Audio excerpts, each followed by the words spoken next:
सदाशिवसमारम्भां शङ्कराचार्यमध्यमाम् अस्मदाचार्यपर्यन्तां वन्दे गुरुपरम्पराम्। ఓం 164వ పేజీ 68వ సూత్రం. కంఠావరోధరో మాం చ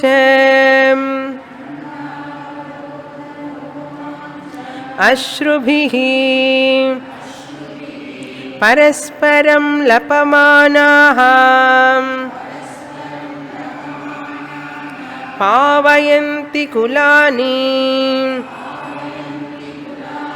పృథివీం చ.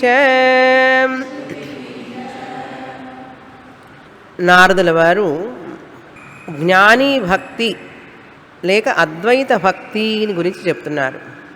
అద్వైత భక్తినే పరాభక్తి అని కూడా అంటారు. ఆ భగవంతుడు నేను వేరు కాదు అనే భావన, నేను దాసుణ్ణి, ఆ భగవంతుడు స్వామి అనే భావన లేకుండా తానే ఆ భగవత్ స్వరూపము నేను ఒక్కటే, జీవాత్మ పరమాత్మ ఐక్య భావన. అటువంటి భావన అంటే ఏదో మనసులో అనుకోవడం కాదు, ఏదో భావించడం కాదు, తెలుసుకోవడం, జ్ఞానం.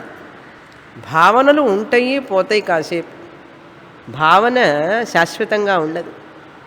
జ్ఞానం ఎప్పుడూ ఉంటుంది, మారదు జ్ఞానం. మనకు కావాల్సింది భావన జ్ఞానమా? జ్ఞానం కావాలి, భావనలు మారుతూ ఉంటాయి. కనుక భావన అన్నప్పుడు కూడా మనం ఎలా అర్థం చేసుకోవాలి? జ్ఞానం అనే అర్థం చేసుకోవాలని. కానీ ఇక్కడ భావన అంటే నిజంగా మామూలుగా ఊహించడం అని కాదు అర్థం. కనుక కొన్ని చోట్ల మనం అనువాదం చేసుకునేటప్పుడు సరిగా అనువాదం చేసుకోవాలి. ఈ అపరాభక్తి కాకుండా పరాభక్తి, జ్ఞానుడైనటువంటి ఉన్నారు కదా, ద్వైత భక్తి కాకుండా అద్వైత భక్తి కలిగినటువంటి వ్యక్తి అంటే శరీరంలో ఉన్నంతసేపు కూడా నేను ధన్యుణ్ణి అని అనుకుంటూ ఉంటాడు.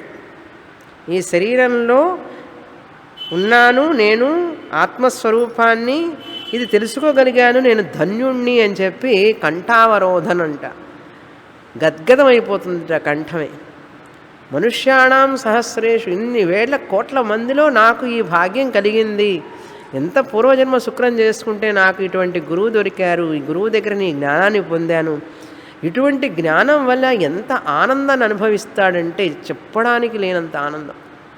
ఎందుకంటే ఆ ఆనందం వచ్చేపోయే ఆనందం కాదు, అశాశ్వత ఆనందం కాదు, అనిత్య ఆనందం కాదు, అది తరగనటువంటిది, నిత్యమైనటువంటిది, శాశ్వతమైన ఆనందాన్ని ఎప్పుడూ తన స్వరూపంగా గ్రహించిన వాడు కనుక కంఠావరోధనం. ఆ ఆనందం ఒక్కొక్కసారి అనిపిస్తుంది తనకి, ఆహా ఎంత పుణ్యం చేసుకుంటే నేను ఈ యొక్క జ్ఞానాన్ని పొందాను అని చెప్పి తన తల్లిదండ్రులకి కృతజ్ఞతలు చెప్పుకుంటాడు, గురువుకి కృతజ్ఞతలు చెప్తాడు, ఈశ్వరుడికి కూడా అన్నాడు. అందుకని ఆజన్మాంతం త్రయం సేవ్యం వేదాంతో గురురీశ్వర. ఆజన్మాంతం అంటే జీవితాంతం కూడా మూడింటిని పూజించాలన్నాడు. త్రయం సేవ్యం, మూడింటిని సేవించాలట. ఏమిటా మూడు అన్నారు? వేదాంత శాస్త్రం, ఆ వేదాంత శాస్త్ర జ్ఞానాన్ని ఇచ్చినటువంటి గురువు, వేదాంతో గురువు, ఈ గురువునిచ్చినటువంటి ఈశ్వరుడికి ఈశ్వర. ఎందుకండి మర్చిపోకుండా వారిని స్మరిస్తూ ఉండాలి అంటే వాళ్ళని మొదటిలోనూ పూజించాలి, చివరి వరకు పూజించాలంటే ఆదౌ అంటే జ్ఞానం రావడానికి ముందు ఆదౌ జ్ఞానాప్తయే, జ్ఞానాన్ని పొందడం కోసం వారికి మనం కృతజ్ఞతలు చెబుతూ ఉండాలి. ప్రతిసారి నేను చాలా కృతజ్ఞుండండి అని చెప్పి భగవంతుడికి చెప్పాలి. నాకు మంచి గురువునిచ్చావు, శాస్త్రాన్ని ఇచ్చావు, నాకు మంచి మనసునిచ్చావు అని చెప్పి ఆయన కృతజ్ఞతలు చెప్పుకుంటూ ఉండాలి. అదేవిధంగా గురువు దొరికిన తర్వాత ఆ గురువు గారికి కృతజ్ఞతలు చెప్పుకోవాలి. మీరు నాకు శాస్త్రాన్ని చెప్తున్నారు, ఇటువంటి శాస్త్రాన్ని నాకు ఎవరు చెప్తారు అని చెప్పి మన కృతజ్ఞతలను వ్యక్తం చేసుకుంటూ ఉండాలి గురువుకి ఏదో రూపంలో. మనం ఆనందం అనుభవిస్తున్నాం ఈ శాస్త్రం వల్ల అని చెప్పి గురువుకు తెలియాలి కదా. థ్యాంక్స్ గివింగ్ అంటుంటారు కదా, ఫంక్షన్ అలా పెడుతూ ఉంటారు. అన్నిటికీ థ్యాంక్స్ గివింగ్ ఉంది, కానీ ఈశ్వరుడికి, గురువుకి, శాస్త్రానికి థ్యాంక్స్ గివింగే లేదు. అక్కడైతే స్పెషల్గా ఫంక్షన్లు పెడతారు. ఇక్కడేముంది, పాపం ఆయన అడగడు, గురువుగారు అంతకంటే డిమాండ్ చేయలేరు కదా. అడిగితే క్లాసుకు రారేమని భయం, అసలు అడగరు. ముందు అడిగి తెచ్చుకునేదే కృతజ్ఞత అనేది. శాస్త్రం పాపం వేదమాత, నువ్వు వింటే చాలు ఆయన, నాకు కృతజ్ఞతలు నువ్వేం చెప్తా అంటుంది శాస్త్రం. ఈశ్వరుడు అడిగినా అడగకపోయినా, గురువుగారు అడిగినా అడగకపోయినా, శాస్త్రమాత అడిగినా అడగకపోయినా, పంచదశిలో విద్యారణ్యుల వారు చెప్తారు, అహో శాస్త్రం, అహో శాస్త్రం, అహో గురు, అహో గురు అని చెప్పి మనసులో పొంగిపోతాడనమాట. ఎంత ఆనందం అంటే ఆ జ్ఞానం విలువ తెలిసినప్పుడు ఇంకా దానికి కట్టలు తెంచుకొని అది ప్రవాహం వస్తుంది చూసారా, అట్లా వస్తుందిట. ఏం చెప్పాలో మాటలు ఉండవు అండి, నో వర్డ్స్ అంటారు చూసారా, నో వర్డ్స్. అది కంఠావరోధనం అంటే. ఇక్కడ కంఠావరోధనం అంటే ఏమిటి, మాటలు లేవు చెప్పడానికి, మాటలు పెళ్ళుబికి రానంత ఆనందం, అది కంఠావరోధనం అంటే. అటువంటి ఆనందం అది ఎప్పుడు వస్తుందంటే మనకు పూర్తిగా శాస్త్రం అర్థమైనప్పుడు, దాని యొక్క తాత్పర్యాన్ని మనం గ్రహించి జీవితంలోకి అన్వయించుకున్నప్పుడు వచ్చే ఆనందం అది. అది నిజమైన గురుదక్షిణ గురువుకి, అది నిజమైన భక్తి ఈశ్వరుడికి, అది నిజమైన సేవ శాస్త్రానికి మనం చేయగలిగేది అందులో ఉంటే. ఇది పొందినప్పుడు మనం ఈశ్వరుడికి అంత ఆనందం ఉండదు, గురువుగారికి కూడా ఓకే ఆనందం అంటే పాపం వీడికి ఎప్పుడు అర్థమవుతుందో అని చూస్తూ ఉంటారు. ఎందుకంటే వాడికి దిగులు చింత పోయేది అప్పుడే కదా. శిష్యుడి యొక్క సమస్యలన్నీ తీరేది ఎప్పుడు అర్థం చేసుకుంటే అప్పుడు. వేదమాత కూడా ఎదురు చూస్తూ ఉంటుంది, వీడు నన్ను సరిగ్గా అర్థం చేసుకుంటున్నాడా లేదు. ఆదౌ జ్ఞానాప్తయే అంటే జ్ఞానాన్ని పొందడానికి మన కృతజ్ఞతలు తెలుపుకుంటూ ఉండాలి ఎప్పుడు. అనేక రూపాలుగా మాటల ద్వారా, చేష్టల ద్వారా, గురుదక్షిణ ద్వారా, లేకపోతే వారికి కావలసినవన్నీ చూసుకుంటూ సహాయం చేస్తూ, ఈశ్వరుడికి, శాస్త్రానికి, గురువుకి, ముగ్గురికి. శాస్త్రమాతను రక్షిస్తూ ఉండాలి, గురువు గారికి కావాల్సినవి చూసుకుంటూ ఉండాలి, ఈశ్వరుణ్ణి సేవిస్తూ ఉండాలి. ఎందుకంటే ఈ ముగ్గురు లేకపోతే ఈశ్వరకృప, శాస్త్రకృప, గురుకృప, ఈ మూడు ఉంటేనే ఆత్మకృప. ఈ నాలుగు చేరాలి. ఈశ్వరకృప మొదటిది, ఈశ్వర అనుగ్రహం. తర్వాత గురుకృప, అందుకని గురువుని ఇచ్చేవాడు ఈశ్వరుడే. గురుకృప, శాస్త్రకృప, శాస్త్రమాత యొక్క కృప, ఆత్మకృప. ఈ మూటిని గ్రహించిన వాడికి ఆత్మకృప ఉన్నదని అర్థం. మూడిటిని గ్రహించినవాడు. ఆదో జ్ఞానాప్తై, పశ్చాత్ జ్ఞానం వచ్చిన తర్వాత మీరెవరో నేనెవరో అని అనకూడదు. ఈశ్వరుడు నువ్వు నేను ఒకటే కదా, ఇంకెందుకులే నీకు పూజ అని అనకూడదు. ఇంతకాలం పూజ చేశాను చాలే, నువ్వు నేను ఒకటే కదా అన్నాడు. శాస్త్రం మాత్రం కూడా ఏముంది, అంత నా స్వరూపమే కదా నువ్వు చెప్పావు, ఓకే అనకూడదు. పశ్చాత్ జ్ఞానం వచ్చిన తర్వాత కృతజ్ఞత్వ నివృత్తయే, కృతజ్ఞుణ్ణి కాకుండా ఉండడం కోసం నా కృతజ్ఞతలు తెలుపుకుంటూనే ఉండాలి ఎప్పుడు, జీవితాంతం. అందుకే మనం గురు పూజ చేసుకునేది. అందుకే ప్రతి సంవత్సరం ఎందుకు గురు పూజ చేసుకుంటున్నాం, ఇటువంటి సంప్రదాయమైనటువంటి మనకు విద్యను ఇచ్చినటువంటి ఆ గురువర్యులందరి పరంపరని తలుచుకొని కృతజ్ఞత తెలుపుకోవాలి మనం. కృతజ్ఞత్వం అంటే ఏమిటి, ఇన్గ్రాటిట్యూడ్ నివృత్తయ్యే, అది రాకుండా ఉండడం కోసం సేవిస్తూ ఉండాలి ఆజన్మాంతం. గురువు నేను ఆత్మస్వరూపమే అయినప్పటికీ, ఈశ్వరుడు నేను ఆత్మస్వరూపమే అయినప్పటికీ, శాస్త్రం శబ్దమే అయినప్పటికీ కూడా నేను ఆత్మస్వరూపాన్ని తెలుసుకున్నాను అంటే ఈ ముగ్గురి వల్లనే కదా. అందుకని మర్చిపోకూడదు. ఏరు దాటిన తర్వాత అంటుంటారు చూసారా, ఆ తెప్పకి ఏం చేయాలి, థ్యాంక్స్ చెప్పాలి. అందుకని కృతజ్ఞతలను తెలుపుకునేవాడు అనేది చాలా బాగా అలవాటు కావాలి మనకు.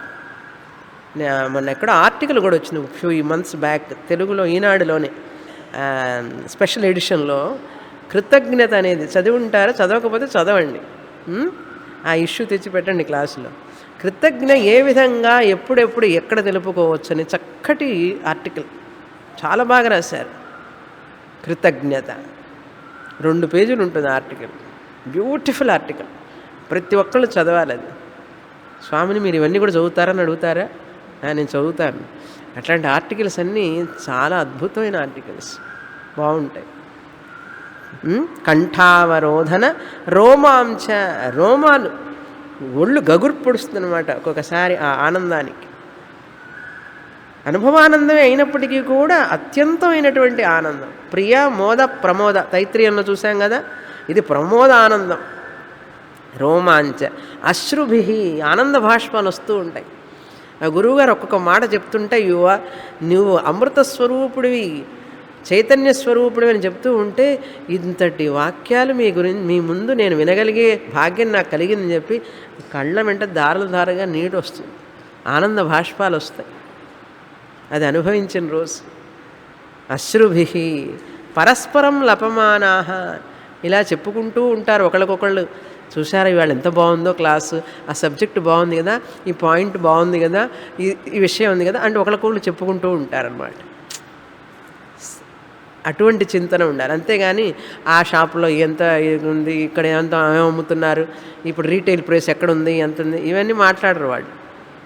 వేదాంతం చదువుతున్న వాళ్ళు, వేదాంత జ్ఞానం ఆ యొక్క దాంట్లోనే ఉన్నవారు, ఆ జ్ఞానాన్ని పొందిన వాళ్ళు అదే చింతనలో ఉంటారు. లపమాన, నోరు తెరిస్తే ఇదే మాట్లాడతారు వాళ్ళు. అందుకని అటువంటి జ్ఞానుల దగ్గర మనం ఆ జ్ఞానాన్ని పొందడానికి మనం సమయాన్ని క్షణం కూడా వృధా చేసుకోకుండా మిగతా విషయాలు మాట్లాడకూడదు. మనం ఏం చేస్తామంటే అక్కడికి పోగానే మర్చిపోతాం, అన్నీ మాట్లాడతాం. ఇది తప్ప వాళ్ళని మాట్లాడనీయం. ఈ విషయాలు మనం లోకాభిరామణం చెప్తాం. ఇంకా వాళ్ళు ఏం చేస్తారు, వీడు చెప్పితే అర్థం చేసుకునే స్థితిలో లేడు అని చెప్పి గురువుగారు కూడా అంటూ ఉంటారు మనతో పాటు. మనం అనుకుంటున్నాం పాపం గురువుగారు కూడా నేను చెప్పేదన్నీ వింటున్నారు అనుకుంటున్నాం మనం. మరి వినక ఏం చేస్తారు, గురువుగారు వినక ఏం చేస్తారు?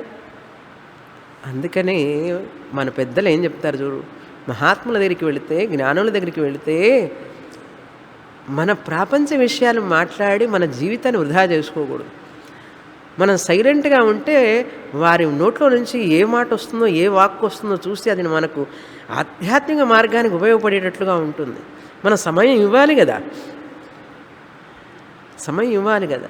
కానీ మన మనసులో ప్రాపంచికమైనటువంటి కుటుంబ సమస్యలు ఇవన్నీ నిండి ఉండడం వల్ల మనం ఏం చేస్తాం, మరి ఎవరో ఒకరు ఉండాలి కదా షేర్ చేసుకోవడానికి మనకు.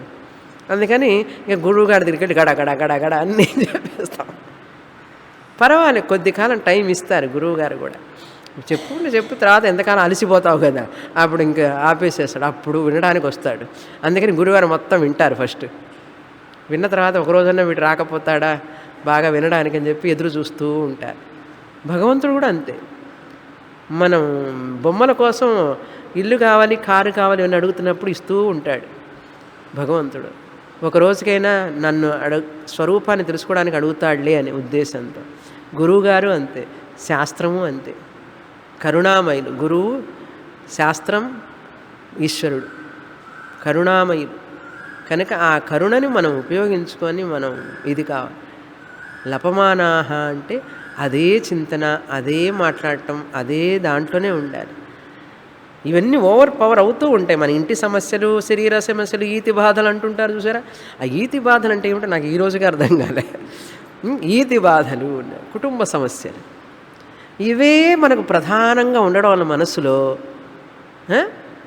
ఎక్కడ కూర్చోంగానే భగవంతుడి దగ్గరికి వెళ్ళంగానే కూడా మన ఇంటి సమస్యలన్నీ వస్తాయి. మన అబ్బాయి సమస్య, ఇంటి సమస్య, మన ఒంటి సమస్య అన్నీ వస్తాయి. గురువుగారి దగ్గరికి వెళ్ళినా అంతే. శాస్త్రం చదివేటప్పుడు కూడా చదువుతూనే ఉంటాం, కానీ వాడు వచ్చాడో లేదో, ఏమైందో ఏమిటో, ఈ 3 చదివేటప్పుడు మనస్సు అట్లా పోతూ ఉంటుంది. కానీ వాళ్ళు చూడు పరస్పరం లపమానాహ అన్నారు. పావయంతి కులాన్ని, వారి కులాన్ని పావనం చేస్తారు. ఇటు 7 తరాలు, అటు 7 తరాలు కులాన్ని పావనం చేస్తారు. అటువంటి వ్యక్తి జ్ఞాని ఉంటే సన్యాసితో సమానం. ఆ జ్ఞాని సన్యాసి అయినప్పటికీ కానప్పటికీ కూడా ఆ జ్ఞాని సన్యాసితో సమానం. కనుక పావనం చేస్తాడంటే ఏమిటి, ఆ తరాల వాళ్ళకి వాళ్ళు చేసిన పాపాలు ఏమైనా ఉన్నా కూడా పోతాయి. ఒక సన్యాసి కనుక ఉంటే కుటుంబంలో ఇటు 7 తరాల వాళ్ళు, అటు 7 తరాల వాళ్ళు తరిస్తారు అని శాస్త్రం చెప్తుంది. అంతేకాదు, పృథివీంచ, భూమిని కూడా పవిత్రం చేస్తారట వాళ్ళు. ఆ పక్క శ్లోకం ఇచ్చారు చూడండి పక్క పేజీలో. కులం పవిత్రం జననీ కృతార్థ. వాడి కులము పవిత్రం అవుతుందట, తల్లి కూడా కృతార్థురాలు అవుతుందట. తండ్రి రాయలే, తల్లి అని రాశారు చూడండి. అందుకని తల్లికి ఎక్కువట పుణ్యం. పిల్లలు కనుక సన్యాసం తీసుకుంటే జ్ఞాని అయితే తల్లికి ఎక్కువ కృతార్థ భవతి అంటే ఇంకా ఆవిడకి మోక్షం వచ్చినట్లే ఆల్మోస్ట్ అని చెప్తుంది శాస్త్రం భాగవతంలో. స్కంద పురాణంలో చెప్పడింది. వసుంధర పుణ్యవతీ చ తేన తేన ఆ జ్ఞాని చేత వసుంధర భూమి పుణ్యవతి, భూమికి భారం కారు వారు, భూమి పుణ్యం పెరుగుతుందిట. చూడండి ఇది ఎక్కడ భూమికి పుణ్యం ఎక్కువ అవుతుందిట అట్లాంటి వాళ్ళు ఉండడం వల్ల. అపార సంవిత్ సాగరే అస్మిన్. సంవిత్ సుఖ సాగరే. సంవిత్ అంటే ఆత్మ. ఈ ఆత్మసుఖంలో, ఆత్మసుఖం అనే సముద్రంలో, సుఖ సాగరే అస్మిన్. అపారం అంటే పారం లేనటువంటి, అవతలి ఒడ్డు ఇంత అని హద్దు లేనటువంటి ఆ ఆనందం. అపార సుఖ సంవిత్ సుఖ సాగరే లీనం పరే బ్రహ్మణి. పరబ్రహ్మమునందు లీనమై ఉంటారట వాళ్ళు. యస్య చేతః ఎవరి మనస్సు అయితే ఆ పరబ్రహ్మమునందు లీనమై ఉంటుందో అటువంటి వ్యక్తి వల్ల ఈ భూమి తరిస్తుందట అని చెప్తున్నారు. తల్లి తరిస్తుంది, కులము తరిస్తుంది, అందరూ పవిత్రం అవుతారు. తర్వాత 69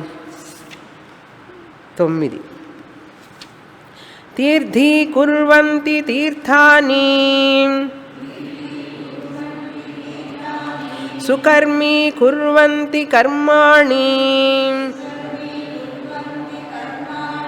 సచ్చాస్త్రీ కుర్వంతి శాస్త్రాణి.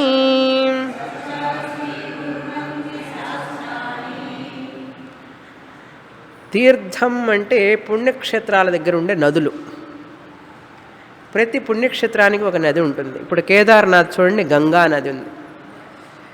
ఆ తీర్థం ఉండడం వల్ల అక్కడ అది పవిత్రం. గోదావరి నది, కావేరీ నది, ఇవన్నీ తీర్థాలు అంటారు. పుణ్య నదులు ఉండే చోటు. పుణ్యక్షేత్రాలు పుణ్య నదులు ఉంటాయి, తీర్థాలు ఉంటాయి. లేకపోతే ఆ పుణ్యక్షేత్రాన్ని కూడా తీర్థం అంటారు. అందుకని మనం తీర్థయాత్రలు అంటారు చూడండి. టూర్ అని ఇప్పుడు చెప్తున్నారు వీళ్ళు, ట్రావెల్స్ వాళ్ళు వచ్చి టూర్ అంటాడు. తీర్థయాత్రలకు అని చెప్పి అనొచ్చు కదా, అనరు. టూర్కి వెళ్తున్నామండి, క్యాంపు సాధనా క్యాంపు పెడితే కూడా మమ్మల్ని ఎప్పుడు టూర్కి తీసుకెళ్తారని అడుగుతారు. సాధన కోసం తీసుకెళ్తామా, టూర్ చేయడానికి తీసుకెళ్తామా? కనుక సాధన తీర్థ ప్రదేశాలకు వెళ్ళినప్పుడు సాధన చేయడానికి వెళతాం, కానీ అక్కడ ఇష్టం వచ్చినట్టుగా మనం ఇష్టం వచ్చినట్టుగా తినడానికి, తాగడానికి, నిద్రపోవడానికి కాదు వెళ్ళేది. ఆ రోజుల్లో అట్లా వెళ్ళేవాళ్ళు, ఈ రోజుల్లో టైంపాస్కి వెళుతున్నారు. వీళ్ళు గనక ఉంటే జ్ఞానులు, ఈ పరాభక్తి అద్వైత భక్తి ఉన్నటువంటి వారు, జ్ఞానీ భక్తులు ఉన్న చోట ఆ తీర్థాన్ని అసలు పవిత్రం, అది అప్పటికే వీళ్ళుండి ఇంకా పవిత్రం చేస్తారట. పవిత్రమైన దాన్ని ఇంకా పవిత్రం అయిపోతుందంటే చూడండి, వాళ్ళ ప్రజెన్స్ అంత గొప్పదని అర్థం. అందుకని మనం పుణ్యక్షేత్రాలకు హరిద్వార్, ఋషికేశ్ ఎక్కడికైనా వెళితే అక్కడ మహాత్ములను చూస్తే ఎందుకు నమస్కారం చేస్తాం? వాళ్ళ పాదధూళి వల్ల ఆ యొక్క ప్రదేశం పవిత్రం అవుతుంది. జ్ఞాని కదా, సాక్షాత్ భగవంత్ స్వరూపం. ఆ బుద్ధితో మనం నమస్కారం చేస్తాం. తీర్థాన్ని తీర్థీకుర్వంతి. కుర్వంతి అంటే చేస్తారు. తీర్థాన్ని అంటే ఆ తీర్థములను, ఆ నదులను తీర్థి. అందుకని వాళ్ళు స్నానం చేసిన నదుల్లో మన స్నానం చేస్తే మనకు పుణ్యం వస్తుందని ఆ నదిని పావనం చేస్తున్నాడు. ఎందుకంటే భగవత్ చింతనతోనే ఉంటాడు కదా ఎప్పుడు. భగవత్ చింతనతో ఉండి ఇక్కడ చేసినప్పుడు అక్కడికి వచ్చే వాళ్ళందరూ చాలా పాపాలు చేసి వస్తుంటారు. ఇప్పుడు తిరుపతి ఉందనుకోండి, అక్కడేదో ఉంది పాపనాశం, దాని పేరే పాపనాశం. పాపనాశం అంటే పాపాన్ని పోగొట్టేదని అర్థం. ఈ వచ్చే వాళ్ళందరూ పాపాలు చేసి వస్తారు. మళ్ళీ లేకపోతే ఎందుకు చేస్తారు స్నానాలు? అక్కడ పాపం నాశనం కావాలని కదా చేస్తారు, వస్తారు. ఇప్పుడు ఆ తీర్థ ప్రదేశానికి పాపం మనస్పంకిలంగా వచ్చిన వాళ్ళందరూ రావడం వల్ల అది అపవిత్రం కాకుండా ఉండడం కోసం ఈ మహాత్ములు అక్కడ ఉండి దాన్ని పవిత్రం చేస్తూ ఉంటారు. అందుకని గంగాదేవి అడిగిందట, పక్కనే మీకు రాశారంత ఇందులో. గంగాదేవి భగీరథుడిని అడిగిందట. ఇప్పుడు చదవకండి, నేను చెప్తాను ఆ కథ. అయ్యా భగీరథ, నన్ను రమ్మంటున్నావు క్రిందికి, ఇక్కడికి వస్తే నేను అంతా పంకిలమైపోతాను, అంతా పాపం చేస్తున్నారు కదా, నేను కూడా పాపాన్ని పొందుతాను, పంకిలం అయిపోతానంటేను. అప్పుడు భగీరథుడు అన్నట, అమ్మ అట్లా అనద్దు, ఈ భూమి మీద చాలామంది మహాత్ములు ఉన్నారు, ఆ మహాత్ములు వచ్చి స్నానం చేస్తే ఈ పాపాత్ములు చేసే స్నానాలు నిన్ను ఆ పాపాలు అంటకుండా చేస్తాయి అన్నాడు. అందుకని అప్పుడు దాని కాంపెన్సేషన్ అనమాట. ఈ ఋషులు వీళ్ళందరూ కూడా మహాత్ములు సన్యాసులందరూ ఎక్కడికి పోయినా నది స్నానం చేస్తారు. స్నానం చేయగానే ఏమవుతుంది, ఈ పాపాలు చేసిన వాళ్ళు స్నానం చేసే పాపం ఉంది చూసారా, అది ఆ గంగాకి తగలకుండా రక్షిస్తుందట. అందుకని నువ్వు రామ్మ అన్నట్ట. సరే అయితే వస్తాను అందట. అందుకని గంగా స్నానాలు చేస్తారు ఇప్పటికీ కూడా మహాత్ములు స్నానాలు చేస్తే ఏమవుతుంది, మన పాపము కూడా గంగా పాపం అంటే రాకుండా చేస్తున్నారంటే వాళ్ళకి ఎంత పవర్ ఉండాలి. అది తీర్థీ కుర్వంతి తీర్థాన్ని సుకర్మీ కుర్వంతి కర్మాణి. వాళ్ళు చేసే కర్మలన్నీ కూడా ఏ కర్మ చేసినా సరే మంచి కర్మలుగా మారిపోతాయిట. వారు చేసేటటువంటి పనులు సద్భావనతో చేస్తారు కదా, భగవత్ చింతనతో చేస్తారు. అది చేసేటప్పుడు ఏమవుతుంది, అది ఈ పని చేస్తున్నాను అని చెయ్యరు. అది చేసేటప్పుడే భగవత్ చింతన ఉండడం వల్ల అది మంచి కర్మగా మారిపోతుంది, మంచి పనిగా మారుతుంది. సుకర్మీ కుర్మంతి కర్మాణి. అందుకని మనం వారి సన్నిధిలో సాన్నిహిత్యంలో ఉంటే మన కర్మలు కూడా మంచి కర్మలు అవుతాయి. మంచి కర్మలు అయితే ఏమవుతుంది, దానివల్ల మన పాపాలన్నీ పోతాయి. పాపాలు పోవడం వల్ల ఏమవుతుంది, జన్మ ఉండదు. పాపాలు పోవడం అంటే ఏమిటి, పాపాలు పోయినప్పుడు సోమవారం క్లాసుకు రావాలి అని చెప్పి మనసులో ఒకటే పీకులాట. ఎందుకు క్లాస్కి పోవాలని నీకు అంత పిచ్చి అంటాడు. వాళ్ళకి తెలియదు మన పాపాలన్నీ కరిగిపోయినాయి, ఇక్కడికి పోవాలని అనిపిస్తుంది చెప్పి వాళ్ళకేం తెలుస్తుంది కదా, ఇంట్లో వాళ్ళకేం తెలుస్తుంది, ఇక్కడికి వచ్చే వాళ్ళకి తెలుస్తుంది. కనుక ఆ పాపం ఏదైనా అబ్స్ట్రక్ట్ చేస్తేనే అది వినాలనే మనస్సులో ఆత్రత రాదు లేకపోతే. అందుకని సుకర్మాణి అన్నారు చూసారా. ఇప్పుడు వినడం అనేది సుకర్మ. ఇది ఈ యొక్క నారద భక్తి సూత్రాలు మాండోక్యోపనిషత్తు వినడం కొన్ని వేల అశ్వమేధ యాగాలతో సమానం. సహస్ర అశ్వమేధ యాగం, ఎన్ని యాగాల కంటే పవిత్రం అంట ఇది. అది ఎంత పుణ్యం ఇస్తుందో అంతకంటే డబుల్, కోటి రెట్లు ఇస్తుందట ఇది. నేను చెప్పలేదండి, ఏమండి స్వామిని క్లాసు కోసం శాస్త్రంలో చెప్పబడింది. ఇంతమంది జనాభా ఉంటే, ఇన్ని సీరియల్స్ వస్తుంటే అవన్నీ వదిలిపెట్టుకొని మీరు మాత్రమే ఇక్కడికి వచ్చారు. కూర్చొని 2 గంటల సేపు కదలకుండా కష్టపడుతూ ఏం కూర్చోవాలనిపిస్తుంది, వినాలనిపిస్తున్నది. ఎందుకని అంటే అది పోనీ ఆనందంగా వింటున్నారు. అయ్యో వినాల్సి వచ్చిందే అంటే స్కూల్లో పిల్లల్లాగా పాఠం వింటున్నారా, ఆహా ఒక్కొక్క మాట అమృతంలాగా ఉందని అంటున్నారా లేదా, ఎంత ఆనందాన్ని ఇస్తోంది. అది దాని యొక్క శక్తి అన్నారు. సుకర్మాణి సత్శాస్త్రీ కుర్వంతి శాస్త్రాన్ని. వారు మాట్లాడే మాటలే శాస్త్రం అయిపోతాయి. శాస్త్రాన్ని కూడా వాళ్ళు అంటే శాస్త్రం ఉంటాయి కదా, ఏమేమో ధర్మశాస్త్రం ఇవన్నీ ఉన్నాయి కదా శాస్త్రాలు. ఆ శాస్త్రాలన్నీ కూడా సత్శాస్త్రం అయిపోతాయి, అంటే మంచి శాస్త్రాలుగా అవుతాయి. శాస్త్రం మంచిదే, కానీ సరిగా చెప్పేవాళ్ళు లేకపోతే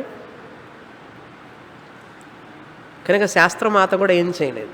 అందుకని ఉన్న శాస్త్రాన్ని సరిగా చెప్పగలుగుతారు వాళ్ళు, సరిగా అన్వయం చేస్తారు, జనాలకి వాళ్ళు మార్గదర్శనం చేస్తారు.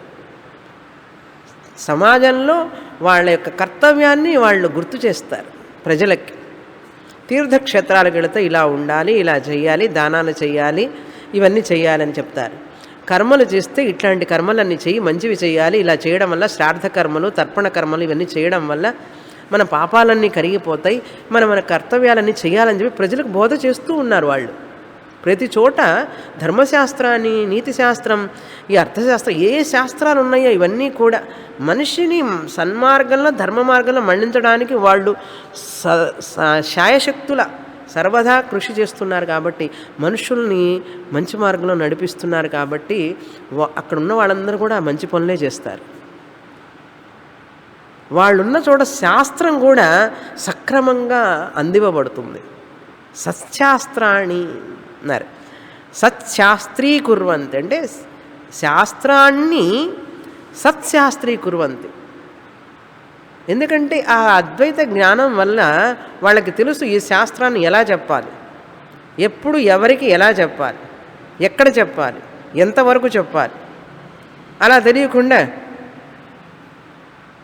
ఏం చేస్తాడు ఇంకొకళ్ళు, కొంతమంది ఏం చెప్తాడు, గుళ్ళకి వెళ్ళక్కర్లేదండి, పూజలు అక్కర్లేదు, ఏమొద్దు అంటాడు. గుళ్ళో కూర్చొని ఉపన్యాసం చెప్తాడు. గుళ్ళో కూర్చొని దేవుడు పూజలు వద్దు, ఏమొద్దు. నేను మలేషియా వెళ్ళినప్పుడు వాళ్ళు పాపం అక్కడున్న వాళ్ళు తెలుగు వాళ్ళందరూ ఇదే బాధపడ్డారు. అండ్ ఒక ఆయన్ని పిలిచామండి ఉపన్యాసానికి, వెంకటేశ్వర స్వామి గుడి ఉపన్యాసం వింటున్నారు జనం. వచ్చిన ఆయన చెప్పారట, ధ్యానం చేయండి, దేవుడు పూజలు ఇవన్నీ వృధా అన్నట్ట. ఇదేమిటి? శాస్త్రాన్ని దూషించడమే కదా. శాస్త్రం ఏం చెప్పింది? దేవుణ్ణి పూజించొద్దనే చెప్పింది. అందుకని వాళ్ళు ఎవరిని పిలవాలన్నా భయపడుతున్నారు. ఇప్పుడు వచ్చి టక్కన అట్లా చెప్తే ఏం చేస్తాం? అసలే జనాల్లో భక్తి లేదు, పూజలు తగ్గిపోతూ ఉంటే అలా చెప్తారా అంటే, అలా చెప్తారంటే వాళ్ళకి అద్వైత జ్ఞానం లేక, పరాభక్తి లేకపోవడం వల్ల శాస్త్రాన్ని వక్రీకరించి చెప్తున్నారు వాళ్ళు. కానీ ఈ జ్ఞాని సత్శాస్త్రీకుర్వంతి, శాస్త్రాన్ని సక్రమంగా అన్వయం చేసి చెప్పగలుగుతారు. వాళ్ళ ప్రజెన్సే చాలు, వాళ్ళు చేసినా చేయకపోయినా వాళ్ళు ఉంటేనే చాలు. అక్కడ అంతటి పవిత్రం అయిపోతుందట. శాస్త్రం ఏమిటి, తీర్థ ప్రదేశాలు ఏమిటి, అక్కడ ఉండే కర్మలు పనులు చేసేవాళ్ళు ఏమిటి, ఆ శక్తి అంతటిది. తర్వాత 70వ సూత్రం. తన్మయాః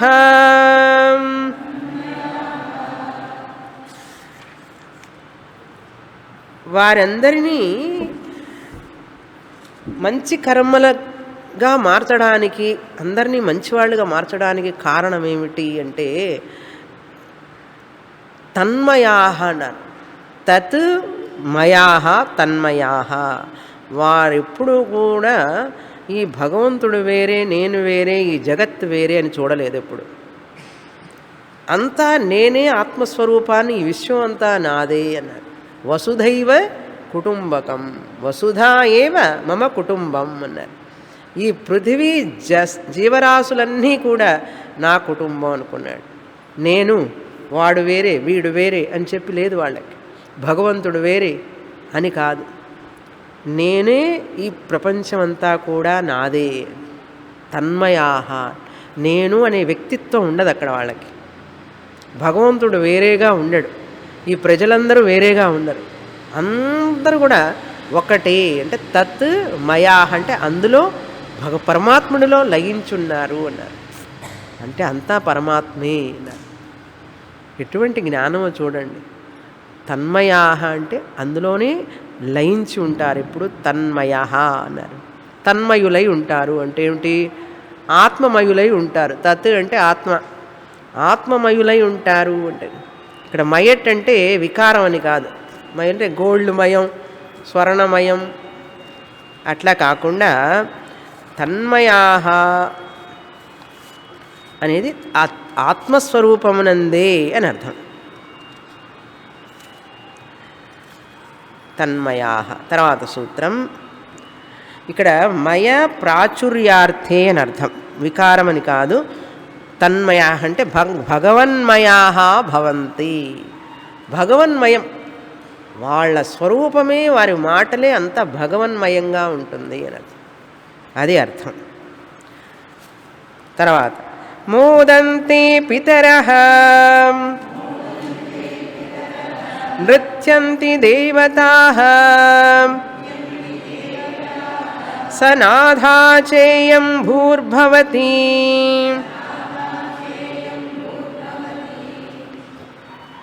అటువంటి జ్ఞానులు ఉండడం వల్ల ఈ భూమినందు పితరః మోదంతే, ఆ జ్ఞానుల యొక్క పితరులు ఉంటారు చూసా, పితృదేవతలు. ఆయన పితృదేవతలే కాకపోయినా అందరు పితృదేవతలు పితృలోకంలో ఉండే పితృదేవతలందరూ కూడా మోదంతే, ఆహా శభాష్ అంటుంటారట ఈయన్ని చూసి సంతోషిస్తూ ఉంటారు. ఎందుకయ్యా అంటే ఆ మహానుభావుడు అక్కడ ఉండి, ఆ మహానుభావుడో మహానుభావురాలు, ఎందుకంటే అంత లేడీస్ ఎక్కువ ఉన్నారు కనుక ఇక్కడ స్త్రీలు, మహానుభావురాలు కూడా జ్ఞానం పొందిన తర్వాత ఒకటే కదా అందరూ.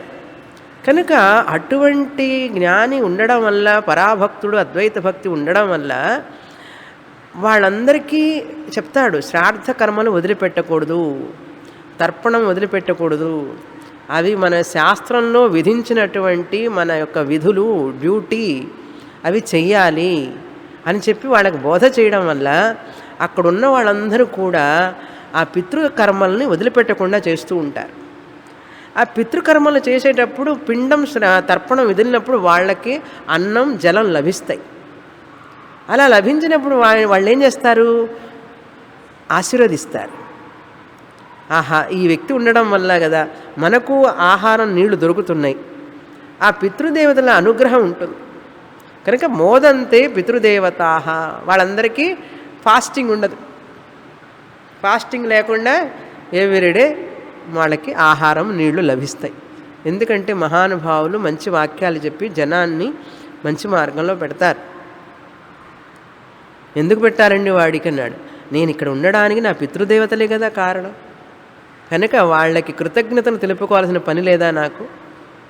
వాళ్ళు తిన్నారా లేదా నీకెందుకు క్వశ్చన్? వాళ్ళకి కృతజ్ఞతలు చెప్పు. వారికని చెప్పి వస్త్రాన్ని, వారికని చెప్పి భోజనాన్ని, వారికని చెప్పి జలాన్ని, వారికని కొంచెం ఇవ్వు. పితృయజ్ఞం భూతయజ్ఞం అంటే కాకికి పెట్టినట్లుగాని పిల్లికి కాకికి పెడుతున్నామా లేదా? మరి పితృదేవతలకు పెట్టద్దా? ఇవి కనపడుతున్నాయి అన్నాడు. కనపడినా కనపడకపోయినా నీకు అన్నీ కనపడాలని ఏమిటి ఎక్కడ రాసి పెట్టుందా ఏమిటి? కంటికి కనపడకపోయినప్పటికీ కూడా శాస్త్రం చెప్పింది కనుక ప్రమాణం. మోదంతే పితరః నృత్యంతి దేవతాః. దేవతలు కూడా నృత్యం చేస్తూ ఉంటారట ఆనందంగా. ఆహా అగ్నయే స్వాహ, వరుణాయ స్వాహ, ఇంద్రాయ స్వాహ అని చెప్పి యజ్ఞయాగాలు జరుగుతూ ఉంటాయి కదా. ఎందుకంటే జ్ఞానులు, పరాభక్తి అద్వైత భక్తి జ్ఞానులు ఏం చేస్తుంటారు, ఆ జనులని జోషయేత్ సర్వకర్మాణి అన్నారు. ప్రజలను వారి వారి కర్మల యందు వాడిని ప్రవర్తింపజేస్తూ ఉంటారు. వదిలిపెట్టకూడదు మన నిత్య నైమిత్తిక కర్మలు, పంచమహాయజ్ఞాలు వదిలిపెట్టకూడదు. ఈ మంత్రాలు చదువుతూ ఘోషతో మంత్రాలు, యాగాలు, యజ్ఞాలు చేస్తూ ఉంటే అవన్నీ ఎవరికి వెళ్తాయి? దేవతలకు వెళ్తాయి. వాళ్ళు ఏం చేస్తారు? డాన్స్ చేస్తారట. ఆహా ఈ జ్ఞాని ఉండడం వల్ల అందరూ యజ్ఞయాగాలు చేస్తున్నారు. యజ్ఞయాగాలు చేయడం వల్ల మనకు ఆహుతులన్నీ వస్తున్నాయి.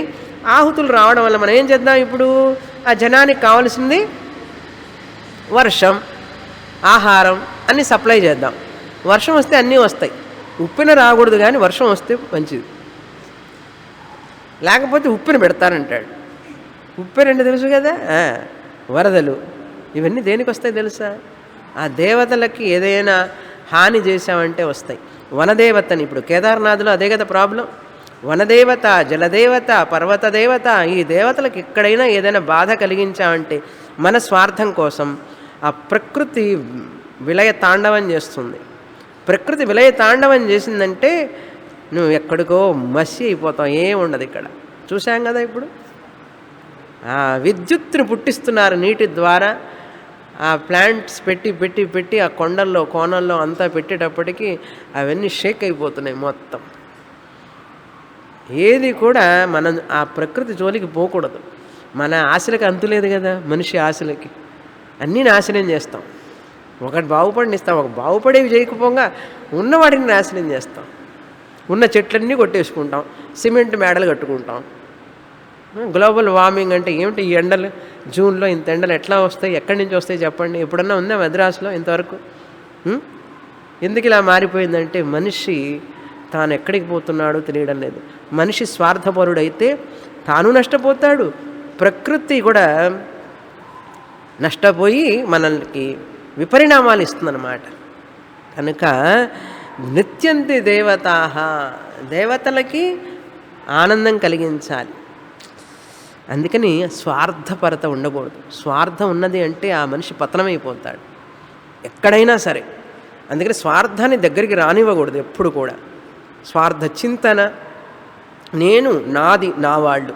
ఉన్నది అంటే యు ఆర్ అవుట్ అని అర్థం. మనిషి రూపంలో ఉన్న రాక్షసుడివి అని అర్థం. మనది, మనము, మనవాళ్ళు, భగవంతుడిదంతా కూడా, మనము కూడా కాదు, భగవంతుడిదంతా.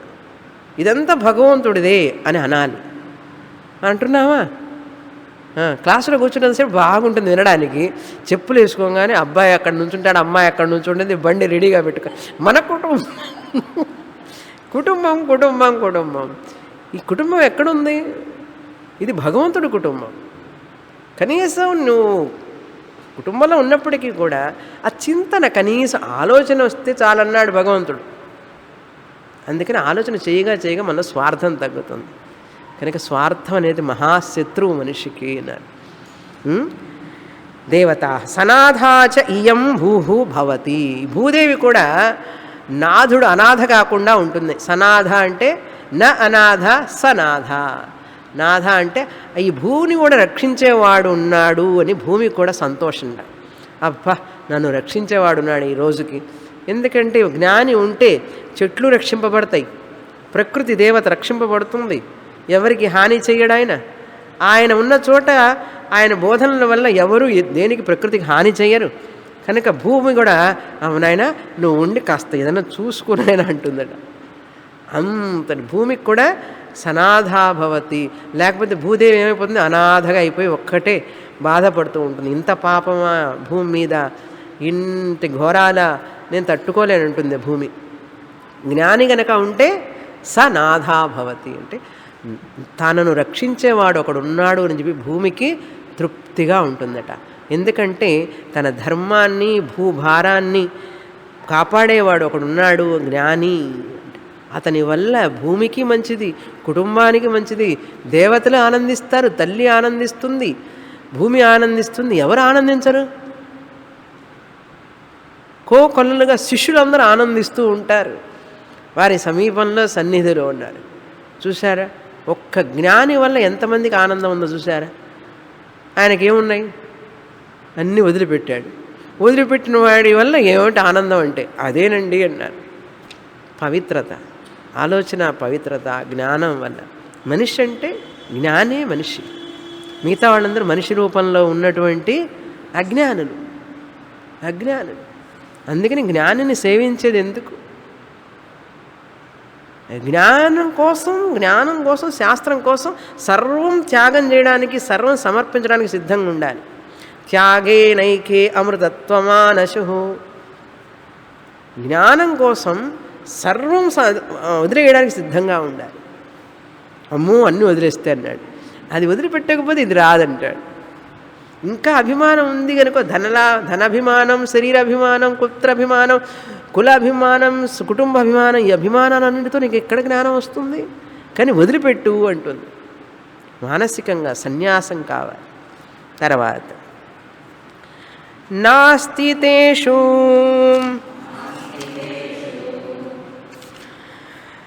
జాతి విద్యారూపం కులధన క్రియాది భేదః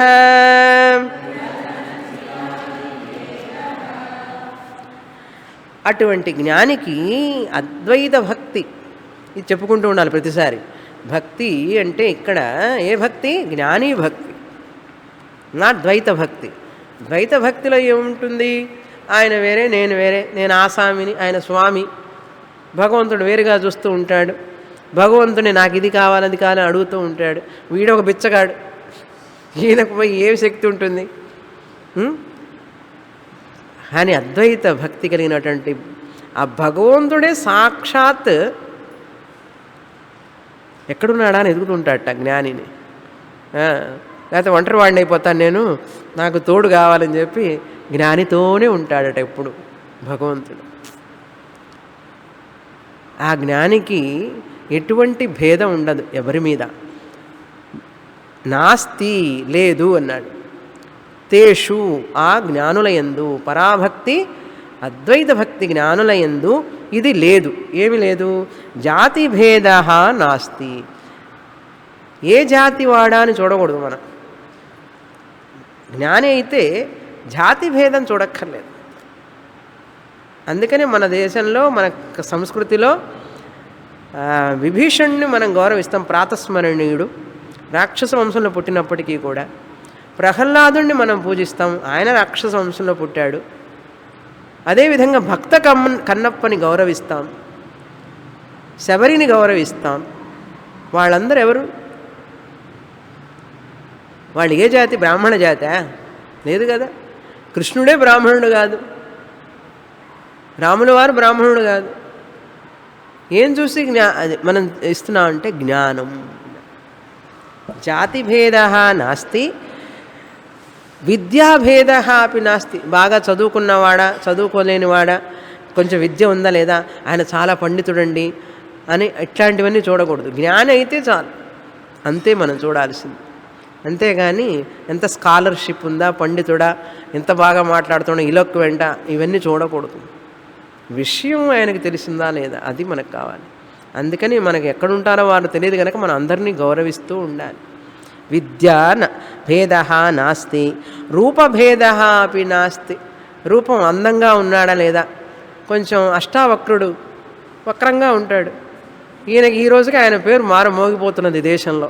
అష్టావక్ర అష్టావక్ర అష్టావక్ర అని చెప్పుకుంటున్నారు. కానీ చూడటానికి చాలా కురూపి ఆయన. ఆయన జ్ఞానం వెలుగుతున్నదా, రూపం వెలుగుతున్నదా? ఇప్పుడు జ్ఞానం. వ్యాసుల వారు కూడా అందంగా ఉండడు, ఆయన కురూపే.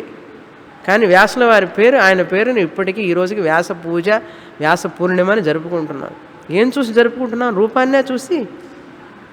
వ్యాసుల వారు బ్రాహ్మణుడు కాదే, కానీ జ్ఞానం, రూప, కులం కూడా. గుహుడు ఎక్కడ పుట్టాడు, ఏ కులంలో పుట్టాడు? కనుక భక్త కన్నప్ప బ్రాహ్మణ కులం కాదు, గుహుడు బ్రాహ్మణ కులం కాదు, శబరి బ్రాహ్మణ కులం కాదు. కులాన్ని కూడా చూడకూడదు, భేదం లేదు అక్కడ. జ్ఞాని ఆత్మ కదా, ఆత్మస్వరూపం కదా, అక్కడ భేదం ఏముంటుంది? అదేవిధంగా ధనం, బాగా ధనం ఉన్నైతే ఆయన రిచ్ స్వామీజీ, రిచ్ స్వామిని, బాగా ధనవంతులండి, వాళ్ళకి పెద్ద ఆశ్రమం ఉంది. అందరూ అడుగుతారు, స్వామిని మీ ఆశ్రమం ఎక్కడని అడుగుతారు. ఆశ్రమం లేదా అంటే, ఓ ఆశ్రమం కావాలి, పెద్ద ఆశ్రమం ఉండాలి. ఇక ఎందుకు ఆశ్రమం అంటే మన కష్టాలు వచ్చినప్పుడు అక్కడ పోయి కూర్చోడానికి. అది అక్కడ పోయి కూర్చొని హాయిగా తింటూ కూర్చుందామని ఆశ్రమాలు. కనుక వాళ్ళకి ధనం ఉన్నదా, ఇంత డబ్బు ఉందా, అంత డబ్బు ఉందా అని కూడా చూడక. డబ్బే లేకపోవచ్చు, చెట్టు కిందనే ఉండొచ్చు, ఇల్లే లేకపోవచ్చు, ఏమి ధనం లేకపోయినప్పటికీ కూడా జ్ఞానం అయితే చాలు. ఆ భేదం కూడా చూడదు మన శాస్త్రం. మన సంస్కృతి ఎప్పుడు ఆ భేదాన్ని చూడదు. క్రియాధిభేద, క్రియ అంటే వాళ్ళు చేసే పనులు, ఆ భేదాన్ని కూడా చూడం. ఒక్కొక్క జ్ఞానం అయితే బాగా పూజలు ఇవన్నీ చేస్తూ ఉంటారు. ఒక ఆయన అయితే ఏమీ చేయడం, అట్లాగే కూర్చుంటాడు. ఒకళ్ళు గ్రంథాల మీద గ్రంథాలు రాస్తూ ఉంటారు, ఇంకొక జ్ఞాని ఏమీ రాయడు. ఒక జ్ఞాని అనర్గళంగా మాట్లాడతాడు, ఇంకొక జ్ఞానికి మాట్లాడటమే చేత కాదు. నోట్లో నుంచి మాటలే రావు, ఉపన్యాసాలు రావు. అంత మాత్రాన్ని ఆయన జ్ఞాని కాకుండా పోతాడా? అందుకని మాట్లాడేదాన్ని బట్టి, వాళ్ళ యొక్క క్రియలను బట్టి మనం చేయకూడదు. అందుకని కుచేలుడు చూడండి, ఏ క్రియలు చేసి ఆయన కుచేలుడు జ్ఞాని, ఎటువంటి స్థానాన్ని పొందాడు భగవంతుడి దగ్గర చూసారా? నిర్మలమైన ప్రేమ ఆ కుచేలుడికి. ధనవంతుడు ఆ కుచేలుడు, ఎంత బీదవాడు, ఏం పాండిత్యం ఉంది శబరికి. రాముడు అంతటి వాడు వచ్చి ఎంగిలి తిన్నాడు, పండ్లను తిన్నాడు శబరి దగ్గర. ఇప్పుడు నాయన్మార్లను ఇక్కడ ఊరేగిస్తారు చూడండి, ప్రతిసారి కపాలేశ్వరి గుడి దగ్గర. ఒక్కళ్ళు బ్రాహ్మణులు కాదు, ధనవంతులు కాదు, విద్యావంతులు కాదు. వాళ్ళకున్నటువంటి ఆ తపశ్శక్తి, జ్ఞానం. కనుక మన సమాజంలో ఎవరిని ఎప్పుడు ఎలా పూజిస్తున్నా అని గుర్తుపెట్టుకోండి. అంతేగాని ధనవంతుల్ని పూజిస్తూ ధనవంతుల వెనకాల జాలరా వేసుకుంటూ పోతే మనకు వేస్తాడు కుట్టు దేవుడు, మొట్టికాయ వేస్తాడు తర్వాత. అందుకని ఒక వ్యక్తిని మన దగ్గర వెళ్తున్నామంటే గుణవంతుడా కాదా, ధర్మం ఉన్నదా లేదా, ఇది చూడాలి. కానీ ధనవంతుడా, రూపవంతుడా, విద్యావంతుడా, కులం ఉన్నదా, వీడికి ఇవి చూడకూడదు. ఆ కులాభిమానం చాలా పవర్ఫుల్. జాతి అభిమానం అంటే మేము తెలుగు జాతి, తమిళ జాతి, ఇవి ఎందుకు? ఇది వదిలిపెట్టనంత వరకు వాళ్ళల్లో నిశ్చలమైన జ్ఞానం రానే రాదు. ఇంపాసిబుల్. ఎందుకంటే అహంకారం ఉంది కదా, అభిమానం ఉంది, కుల అభిమానం ఉంది, జాతి అభిమానం ఉంది, భాష అభిమానం ఉంది. ఈ అభిమానాలన్నీ ఉన్నప్పుడు నీ అభిమానం వదలలేని వాడివి ఇంకా సర్వాన్ని ఎట్లా వదిలిపెడతావు? కనుక జ్ఞానిలో ఇవన్నీ ఉండవు అన్నారు. కనుక మనం కూడా జ్ఞానం పొందాలి అంటే ఏం చేయాలి? ఇవన్నీ వదిలిపెట్టాలి. అమ్మో అనిపిస్తుంది. తర్వాత 73 యతస్తదీయాః. ఈ సూత్రాన్ని 2 విధాలుగా చెప్పుకోవచ్చు. 72ని వాళ్ళ యందు ఈ భేదాన్ని మనం చూడకూడదు, ఇవన్నీ వాళ్ళకి వర్తించవు. వాళ్ళు కూడా ఈ ప్రపంచంలో ఉన్న వ్యక్తులందరినీ ఈ భేదాలతో చూడరు. జనాల్ని చూసేటప్పుడు కూడా వాళ్ళు వీడు ఏ జాతి వాడా అని చూడరు, ఏ కులం వాడా అని చూడరు. ఆ విధంగా చూసుకోవాలి.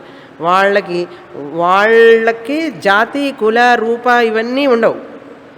వాళ్ళు ఎవరిని ఈ విధంగా చూడరు. మామూలు మనుషుల్ని కూడా మన కులం వాడేనండి, మనవాడండి అంటుంటారుగా. మనవాడు. తెలుగు మినిస్టర్ని, చీఫ్ మినిస్టర్ని తెలుగు వాళ్ళందరినీ బస్సులు ఎక్కించుకొస్తాం. గుజరాత్ మినిస్టర్ గుజరాత్ వాళ్ళందరినీ బస్సులో ఎక్కించుకొస్తాం. ఓకే, ఇప్పుడు దాని గురించి పెద్ద డిస్కషన్లు పేపర్లో.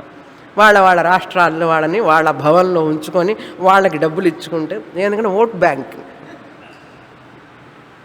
ఇట్లాంటివన్నీ ఉన్నాయా? అక్కడ లేవు కదా. ఆ జ్ఞానికి అక్కడికి పోతే జ్ఞానే ఉన్నాడు అనుకోండి. అక్కడ తెలుగు జ్ఞానికి అయితే తెలుగువాడా అని చూస్తాడా?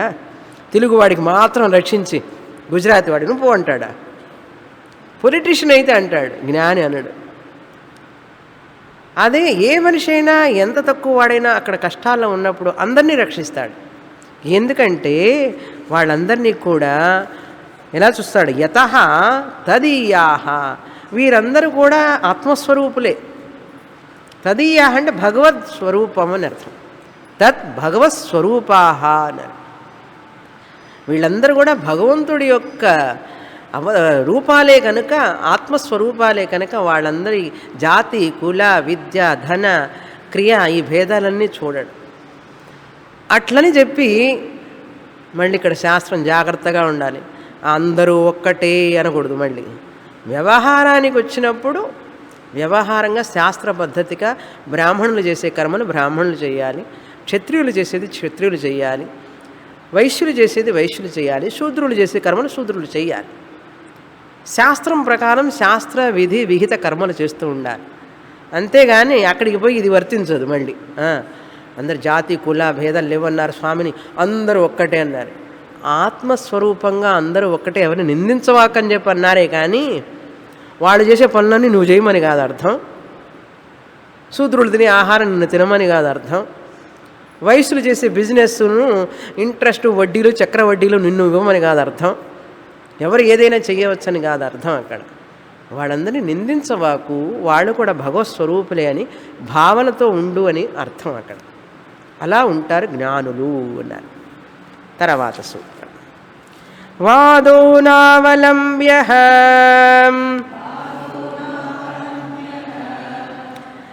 ఇప్పుడు 73వ సూత్రం వరకు అద్వైత జ్ఞాని స్తుతి చేశారు. పరాభక్తుడు జ్ఞానీ భక్తుడి యొక్క స్తుతి, ఆయన గొప్పతనం ఏమిటి, ఆయన ఉంటే ఎలా పవిత్రం అవుతుందన్నీ కూడా. తీర్థక్షేత్రాలు, భూమి, తల్లి, తండ్రి, గురువు, కులం అన్నీ కూడా పవిత్రమైపోతాయి. అంటే ఆ గురువు గారికి కూడా సంతోషమే కదా అటువంటి శిష్యుడు ఉంటే. అలా అందరికీ అంత గొప్పతనాన్ని ఇచ్చేవాడు ఆ జ్ఞాని అని చెప్పి స్తుతి చేసిన తర్వాత ఇప్పుడు కొన్ని సాధనలు చెప్తున్నారు మళ్ళీ నారదుల వారు. జ్ఞాన మార్గంలోనే ఉన్నాను కదా అని చెప్పి ఏమరుపాటు చెందకూడదు అంటారు చూసారా. తమిళంలో కూడా ఏమారకూడదని చొల్లువ. Don't be కాంప్లెసెంట్. మనం కూడా కొంచెం చదివిన తర్వాత వచ్చిన తర్వాత అంత నాకేంట్లే హాయిగా, ఇప్పుడు నేను అంత వేదాంతంలో ఉన్నాను, అన్నీ ఏమి చేయలేవని చెప్పి అట్లా అనకూడదు. ఎప్పుడు ఏది వచ్చి మాయా మోహంలో పడేస్తుందో నీకే తెలియదు. అందుకని వేదాంతం చదువుకున్నాను కదా అని చెప్పి అందరితో ఆర్గ్యూ చేయవాకు వెళ్ళి. దేవుడు ఉన్నాడా, సృష్టి ఉన్నదా అంటే నేను చెప్తారా నీకు అని చెప్పి పిలవకూడదు. ఎందుకంటే మా స్వామిని చెప్పారు మాండూక్య ఉపనిషత్తులో అన్నారు. అట్లా అని చెప్పి వాద చేయకూడదు ఎవరితో. వాద న అవలంబ్య. ఎవరితో దేవుడు ఉన్నాడా లేడా అని కానీ, దేవుడు ఎక్కడున్నాడని కానీ ఎవరైనా వాదం చేస్తూ ఉంటే వారితో వాదం చెయ్యవా. నా అవలంబ్య, అవలంబించకూడదు అన్నారు. వాదంలో కూడా రకరకాలు ఉన్నాయి. వితండవాదం ఒక వాదం, జల్పం, ఇట్లాంటివన్నీ అవి తర్వాత చెప్తాను వచ్చేవారం. అందుకని ఎక్కువ మాట్లాడవాకు, సైలెంట్గా ఉండు అని అర్థం. Lock your mouth. నోటికి తాళం వేయరంటారు చూసా మన వాళ్ళు, నోటికి తాళం వేయరా అంటాడు. కొంచెం నోటికి తాళం వేస్తావా, ఈ మాట అంటున్నారా ఇప్పుడు ఎవరన్నా? ఇక్కడ అనరు, చిన్నప్పుడు అనేవాడు నోటికి తాళం వేస్తే కొంచెం హాయిగా ఉంటుంది అని. అందుకని డోంట్ టాక్ టూ మచ్. మనం ఎక్కువగా మాట్లాడితే అబద్ధాలు వస్తాయి బయటికి. ఎందుకంటే అనుకోకుండానే అబద్ధం చెప్పడం మొదలు పెడతాం తెలియకుండానే. లేకపోతే పొగడ్తలు చేసుకుంటాం, ఏదో ఒకటి కప్పిపుచ్చడానికి ప్రయత్నిస్తాం. ఇవన్నీ రాకుండా ఉండాలంటే ఏం చేయాలంటే మౌనం ఉండాలి. మౌన వ్యాఖ్య ప్రకటిత పరబ్రహ్మతత్వయుమానం. ఆ మౌనం కాదు ఇక్కడ మన మౌనం. వాదం చెయ్యవాకు అనేది, ఆర్గ్యుమెంట్ చేయొద్దు ఎవరితో కూడా. అలా చేయడం వల్ల ఏమవుతుందంటే మన మానసిక ప్రశాంతత పోతుంది. అవసరమైనంత వరకు మాట్లాడు, అది అవసరమైతేనే, లేకపోతే మాట్లాడదు. వితండవాదం చేయవాకు. తర్వాత చూస్తాం. పూర్ణమదః పూర్ణమిదం పూర్ణాత్ పూర్ణముదచ్యతే పూర్ణస్య పూర్ణమాదాయ పూర్ణమేవావశిష్యతే. ఓం శాంతి శాంతి శాంతి. హరి ఓం. శ్రీ గురుభ్యో నమః. హరి ఓం.